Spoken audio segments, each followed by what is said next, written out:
नमस्कार दोस्तों, मैं हूं सौरभ शर्मा। आप देख रहे हैं भारत 24। एक खास मेहमान है और खास मेहमान के लिए 4 लाइन लिखी है मैंने। और टीकू, सबसे पहले बहुत बहुत स्वागत है आपका Bharat 24। Thank you so very much. Sir, आपके जैसे जब खास मेहमान आते हैं तो 4 लाइनें लिखने का मन करता है। उम्मीद करता हूँ आपको पसंद आएंगी। ना चिल्लाना ना बनावट, बस सादगी की बात, हंसी के जादूगर की हर अदा है खास, रंगमंच से लेके पर्दे तक हर लम्हा बेमिसाल, टीकू तलसानिया हंसी का चलता फिरता धमाल। और अपने इंटरव्यू स्टार्ट करने से पहले मैं बोलूंगा, जय माता दी, let's rock. Yes, let's rock. Tiku ji, जब ऐसे टॉपिक होते हैं जिसमें खुद नाम होता है जय माता दी, लेट्स, हम नॉर्मल वे में भी जब कुछ ऐसा करते हैं जो थोड़ा एक्सप्रेसिव होता है तो हम बोलते हैं जय माता दी, लेट्स रॉक। कितनी शक्ति, वो श्रद्धा से बोलते हैं ना, वो श्रद्धा से बोलते हैं। और जितनी श्रद्धा होती है इंसान में, वो सारी बाहर निकलती है। और ये नाम तो हमारे डायरेक्टर साहब ने आपको बता ही दिया किस लिए रखा था उन्होंने। तो this is how it goes, जय माता जी, लेट्स रॉक। अच्छा टीकू जी, क्योंकि पूरा परिवार डॉक्टर्स का रहा है, आपको लगा कि जिंदगी में डॉक्टर तो नहीं बन पाया, लेकिन जितनी भी स्क्रिप्ट करी उसका बहुत अच्छा से इलाज किया? नहीं नहीं, डॉक्टर तो नहीं बन पाए, लेकिन अगर बनना चाहते तो बन जाते। लेकिन मुझे पढ़ाई इतनी अच्छी नहीं लगती थी और मैं एक्टर बन गया। और एक्टर बन गया तो फिर ऐसे नहीं तो ऐसे लोगों का इलाज किया। सर, जब आपसे मुखातिब हो रहा हूँ तो 1984 में था एक पहला सीरियल, ये जो जिंदगी है। अगर आप इस लाइन को पूरा करेंगे आज की जिंदगी को देखते हुए। ये जो जिंदगी बस वही है कि कभी खट्टी कभी मीठी। और इसी तरह मैं तो चाहता हूँ कि आप हर एक की जिंदगी में एक एक खट्टा मौसम भी आए, एक मीठा मौसम भी आए, और आप एंजॉय करें। सब बाइकिंग का बहुत आपको शौक रहा है। स्पोर्ट्स बाइक जब चलाते हम आपको देखते थे तो मन करता था कि लेट्स डू इट, जय माता दी, लेट्स, अगर हम भी जाएं। क्या आज भी वो दिन याद आते हैं, या आज भी बाइकिंग का शौक अपना पूरा धीरे धीरे करते रहते हैं? मैंने स्टार्ट कर दिया बाइकिंग, तो स्टार्ट कर दिया। ये एक ऐसा शौक है जो कभी खत्म नहीं हो सकता। इट्स एड्रेनलिन रश जो आपकी बॉडी आपसे मांगती है। और हर संडे हम दोस्त इकट्ठे होके जाते हैं अच्छी जगह पे, ब्रेकफास्ट करते हैं, वापस आते हैं। तो करीबन 3-4 घंटे हम बाइक चलाते हैं, मजा आता है। कितने किलोमीटर तक सबसे ज्यादा आपने बाइक राइड की है सर, और कहाँ गए हैं वो डेस्टिनेशन अगर हम जानना? ऐसे तो मैं बहुत सारी जगहें गया हूँ। वैसे एक लद्दाख नहीं जा पाया, बाकी हर वो पूरा सर्किट मैंने ऑलमोस्ट कंप्लीट किया है। फिर नासिक गया हूँ, अहमदाबाद 2 बार गया हूँ। फिर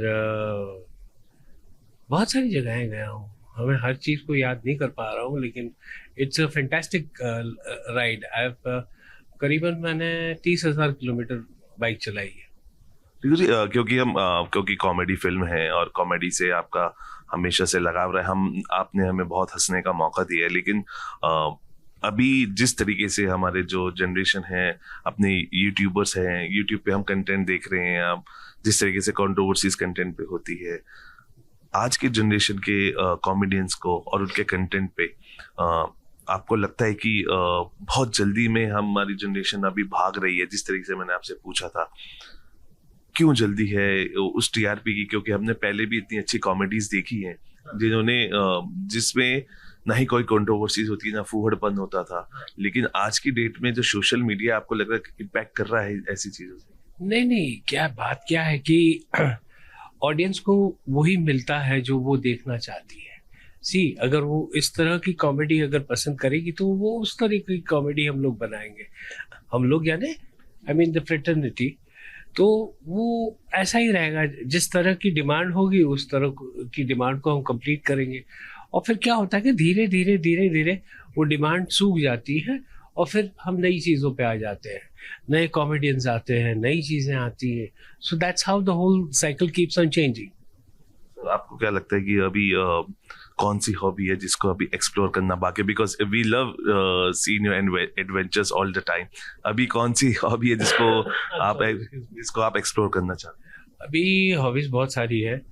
पावर्ड पैराग्लाइडिंग है, फिर पावर्ड पैराग्लाइडिंग है, आर्चरी है, पिजन हंटिंग है. Pigeon hunting means not killing real pigeons, but clay से उड़ता देन यू शूट, वो है. बहुत सारी चीजें. I like to do everything adventurous. Sir आज की जनरेशन क्योंकि एक्टिंग का बहुत लगाव है लोगों को, we are seeing lot of talent coming to the industry. ऐसी कौन सी चीज आप आज के युवाओं को सिखाना चाहेंगे एक्टिंग की, जो किताबों में शायद उन्हें ना मिले? Be natural. जिस तरह अगर मैं आपको एक सवाल पूछूं कि हाँ क्या नाम है आपका, तो आप वो एक जवाब दोगे ना कि मेरा नाम ये है. इसी तरह से एक्टिंग होती है. बी नेचुरल और स्टिक टू योर जॉब. और भले आपको मायूसी मिल रही है हर जगह पे, पर एक दिन ऐसा आएगा जहां आप सक्सेसफुल हो जाएंगे और you will be able to follow your dreams. Sir Sharman ji को आपने देखा और एक्टिंग भी उनकी देखी. शर्मन एज एन एक्टर और एज एन डैड, कौन सी चीज गर्व महसूस कराती है जब आप देखते हैं? शर्मन जोशी की बात कर रहे हैं? मेरी बेटी इज एन एक्ट्रेस, शिखा नाम है उसका. ऑफ कोर्स गर्व तो होगा, एक बाप हूं मैं, and I will always be proud of my daughter for doing what she is doing. कभी टेबल पे बैठ के बातें होती हैं कि किस तरीके से प्रोजेक्ट्स आ रहे हैं, क्योंकि आज के दौर में हम स्टार किड्स को देख रहे हैं सर, बहुत दूर दूर दिखाई देते हैं, लेकिन हमारे जो स्टार किड्स हैं हमारे पास ही हैं. किस तरीके से चीजों को हम समझते हैं, परखते हैं, या डिस्कशन होता है टेबल पे? ऐसे कोई खास डिस्कशन नहीं होता. जब डिस्कशन होता है तो बैठ के पहले तो ये कहते हैं कैसे हैं आप, कैसी हैं आप, क्या कर रहे हो, ये पूछ लिया एक दूसरे से, हो गई बातें. खास ऐसी कोई बातें नहीं होती. ना ही मैं उसको कोई किसी चीज की टिप दे सकता हूँ, या वो करती है उसके दिमाग में, उसके मन में जो आता है, उसको जो ठीक लगता है वो करती है. और ये मैंने उसको फ्रीडम दी है जब से वो पैदा हुई है, तब से. आखिरी सवाल सर, आपने हर दशक देखा है सिनेमा का, और आज बहुत बदलता हुआ सिनेमा हमें दिखाई दे रहा है. इस बदलते सिनेमा को किस तरीके से आप देख रहे हैं, कैसे सिंक करा जाए इस बदलते सिनेमा में एक्टर्स को? क्योंकि बहुत सारी फिल्म्स होती है, रिलीज हो रही हैं, एक्टर्स जा रहे हैं, और कोई भी नहीं चाहता कि फिल्म फ्लॉप के लिए बनाई जाए, लेकिन अभी ऑडियंस थिएटर्स तक नहीं जा पा रही है. कैसे सिंक किया जाए चीजों को इस बदलते सिनेमा के साथ? अच्छी चीजें बताएं, अच्छी चीजें बनाएंगे तो लोग जाएंगे, अच्छी चीज नहीं बनाएंगे तो लोग नहीं जाएंगे. कुछ फिल्में ऐसी होती है जो प्रोजेक्ट्स के लिए बनती है. एक प्रोजेक्ट है, ये बननी चाहिए, और बनती है, लेकिन फिर अगर उसमें दिल और दिमाग और डायरेक्शन और सब कुछ उस पर अगर जोर नहीं दिया जाता है तो फिर वो बात नहीं बनती, और फिर लोग भी कम होते जाते हैं. सो जब तक कोई एक अच्छी फिल्म नहीं बनेगी और उसके बारे में सोच विचार के अच्छा सब्जेक्ट नहीं आएगा, तो नहीं हो सकता.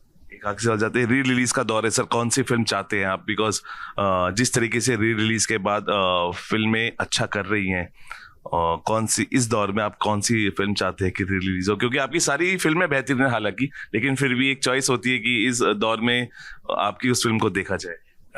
अंदाज अपना अपना. री रिलीज हुई है, अच्छी चल रही है और चलती रहेगी.